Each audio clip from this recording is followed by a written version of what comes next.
Welcome to another BridgePay training. I'm Mark Maurer, Director of Product at BridgePay Network Solutions.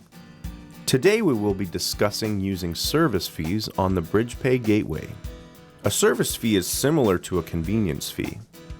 The difference is that the service fee is actually processed to a separate merchant account. There is the primary transaction processed to one merchant account, and the secondary service fee transaction processed to a separate merchant account. For this video, I have set up two merchant accounts. Now I will navigate to Account Management, drill down to the merchant account I would like to use as the primary transaction account. Within the Gateway Configuration tab, I am able to select a service fee.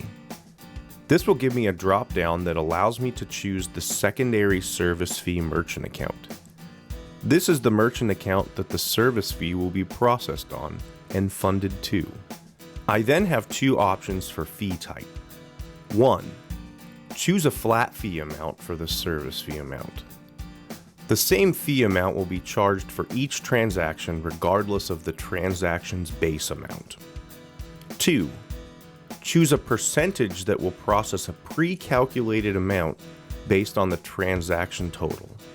You can also choose a maximum amount for your fee. The calculated fee will never be greater than this amount. Choose no maximum if you do not wish to set a maximum amount. After determining my fee type, I am given an option of whether I would like an automatic refund of the service fee if the primary transaction is refunded. If a refund on the primary merchant account transaction occurs, then the automatically refund service fees setting in the gateway configuration will dictate whether or not an automatic refund is made.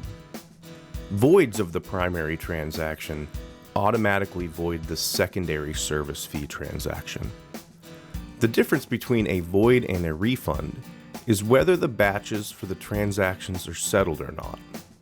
If settled, a refund will need to be made. If not settled, a void will need to be made. Please ensure both primary and secondary merchant account batches are both either settled or not settled to avoid variances in reporting. Now that we have set up our service fee on the primary merchant account, we can hit Save and then access the virtual terminal for the primary merchant account. I will now process a transaction that includes a service fee. The primary merchant account will see the transaction for the base amount, and the secondary merchant account will see the service fee transaction. If an error was made, I can simply void the primary transaction, and both the primary and secondary service fee will be voided. These same rules apply to the transaction API. If I send through a sale request with the service fee included, the primary merchant account will see the transaction for the base amount, and the secondary merchant account will see the service fee transaction. Voiding or refunding a primary transaction via the transaction API works the same as what was just discussed for the MyBridgePay portal. If a void on the primary merchant account transaction occurs, then both the primary and secondary service fee will be voided.